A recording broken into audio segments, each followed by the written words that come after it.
वज़ीर आला पंजाब मरियम नवाज का गुज़िश्ता रोज़ लाहौर में पुलिस ट्रेनिंग कॉलेज चौहंग की पासिंग आउट परेड में पुलिस की वर्दी पहनकर शिरकत करना इस वक्त सोशल मीडिया और इलेक्ट्रॉनिक मीडिया पर मौज़ूए बहस बना हुआ है। इस तमाम तर बहस के दौरान सबसे अहम सवाल ये पूछा जा रहा है कि क्या वज़ीर आला कानूनी तौर पर वर्दी पहन सकती हैं? तो आइए आपको बताते हैं कि कानून इस हवाले से क्या कहता है।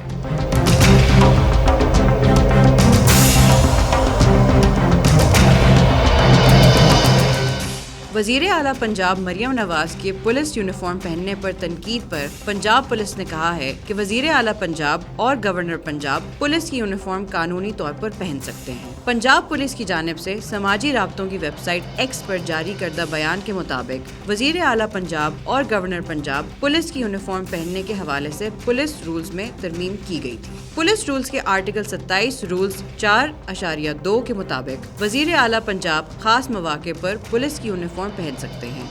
वज़ीर आला और governor Punjab passing out parade police दफातर के दौरे पर पुलिस के हौसला अफजाई के लिए पुलिस यूनिफॉर्म पहन सकते हैं। रूल्स में कहा गया है कि वज़ीर आला पंजाब और गवर्नर पंजाब पुलिस यूनिफॉर्म पर CM और गवर्नर पंजाब के नाम की प्लेट लगाएंगे। वज़ीर आला पंजाब के पुलिस यूनिफॉर्म पहनने पर जहां सोशल मीडिया पर उन्हें सराहा गया, वहीं पर काफ़ी तनकीद भी हुई, मगर बात खाली तनकीद तक ही ना रही, बल्कि उनके खिलाफ मुकदमा दर्ज करने के लिए सेशन कोर्ट लाहौर में दरख्वास्त दायर कर दी गई। सेशन कोर्ट में दरख्वास्त आफ्ताब बाजवा एडवोकेट के तवस्सुत से दायर की गई, जिसमें मौक़िफ़ अपनाया गया कि मरियम नवाज ने पुलिस ऑफिशियल की वर्दी पहनी। कानून के मुताबिक कोई भी शख्स रियासती इदारों के एहलकारों के लिए मखसूस वर्दी नहीं पहन सकता। दरख्वास्त गुजार ने मजीद कहा कि पुलिस को मरियम नवाज के खिलाफ दरख्वास्त दी, मगर कार्रवाई नहीं हुई। उन्होंने इस्तदा की कि अदालत पुलिस की वर्दी पहनने पर मरियम नवाज के खिलाफ मुकदमा दर्ज करने का हुक्म दे।